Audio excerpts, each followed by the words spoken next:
The first book of Moses, called Genesis, chapter 33, Jacob and Esau meet. And Jacob lifted up his eyes, and looked, and behold, Esau came, and with him 400 men. And he divided the children unto Leah, and unto Rachel, and unto the two handmaids. And he put the handmaids and their children foremost, and Leah and her children after, and Rachel and Joseph hindermost. And he passed over before them, and bowed himself to the ground 7 times, until he came near to his brother. And Esau ran to meet him, and embraced him, and fell on his neck, and kissed him. And they wept. And he lifted up his eyes, and saw the woman and the children, and said, Who are those with thee? And he said, The children which God hath graciously given thy servant.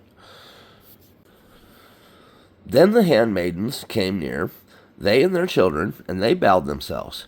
And Leah also with her children came near, and bowed themselves. And after came Joseph near, and Rachel, and they bowed themselves. And he said, What meanest thou by all this drove which I met?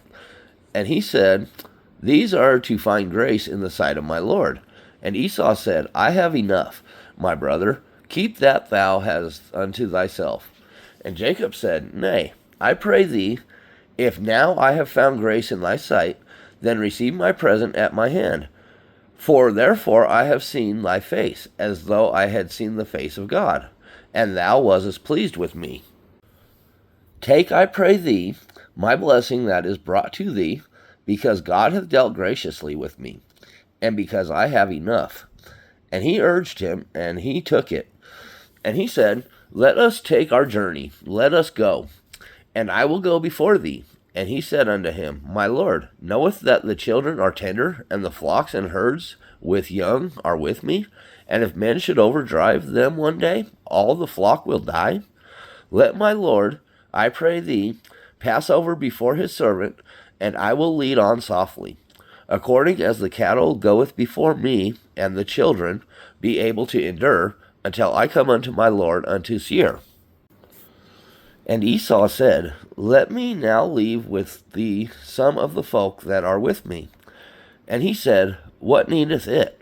Let me find grace in the sight of my Lord. So Esau returned that day on his way unto Seir. Jacob settles in Canaan. And Jacob journeyed to Succoth, and built him a house, and made booths for his cattle. Therefore the name of the place is called Succoth. And Jacob came to Shalom, a city of Shechem, which is in the land of Canaan, when he came from Pandam Aram, and pitched his tent before the city. And he bought a parcel of a field, where he had spread his tent at the hand of the children of Hamor, Shechem's father, for 100 pieces of money. And he erected an altar, and called it El Elohe Israel.